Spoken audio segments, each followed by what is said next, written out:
ভিক্ষা চাচ্ছে, এটা করছে, ওটা করছে। এগুলো হলো মূল তার ওই আমেরিকার ভেতরে যে বিক্ষোভটা হতে যাচ্ছে প্রায় 1 কোটি মানুষের, সেটাকে বন্ধ করার চাল। এবং বলা হচ্ছে যে ট্রাম্প একটু দম নিতে চান। ইরান যে ধোলাইগুলো দিয়েছে এখান থেকে তার দেশকে আশ্বস্ত করতে চান যে না, আমি সফলভাবে মেরেছি, ইরান আমার কাছ থেকে ভিক্ষা চাচ্ছে। আসলে এগুলো ট্রাম্পের প্রতারণার অংশ।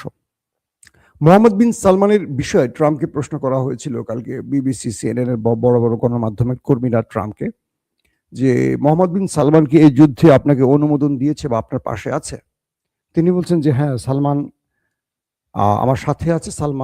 মোহাম্মদ বিন সালমানের অনুমতি আছে। তিনি আমাদেরকে বলেছেন যে কোনোভাবে ইরানের মিসাইলগুলোকে দুর্বল করে দিতে হবে। এই মিসাইল আমাদের জন্য হুমকি স্বরূপ। এর আগে কিন্তু সৌদি আরব এই বিষয়গুলো নাকচ করে বলেছিলেন যে তারা এই যুদ্ধে আমেরিকাকে কোনো প্রচ্ছন্ন বা প্রকাশ্য কোনো সহযোগিতা করছে না। এই বক্তব্যগুলো মিথ্যে। তো ডোনাল্ড ট্রাম্পের এই বক্তব্যের পর এখন পর্যন্ত মোহাম্মদ বিন সালমান বা সৌদি আরবের পক্ষ থেকে কোনো স্টেটমেন্ট আসেনি। আসলে হয়তো আমরা জানাবো। আদৌ কি মোহাম্মদ বিন সালমান ট্রাম্পকে সহযোগিতা করছেন, নাকি মোহাম্মদ বিন সালমানকে ফাঁসিয়ে দিচ্ছে আমেরিকা, যাতে করে সৌদি আরবে ইরান আরো বেশি অ্যাটাক করে আর সৌদি আরব এই যুদ্ধে জড়ায়? অর্থাৎ ইমরান খানের একটি বক্তব্য মনে আছে, ওই দেশটি মুসলমানদের মধ্যে লাগিয়ে দেওয়ার জন্য নানান পায়তারা করছে। এই বক্তব্যটি আমি আমার নেক্সট ভিডিওতে দেখাবো, ইমরান খানের আগের একটি ভিডিও। তো এখানে একটি খেলা চলছে দুর্দান্তভাবে বলা যাচ্ছে।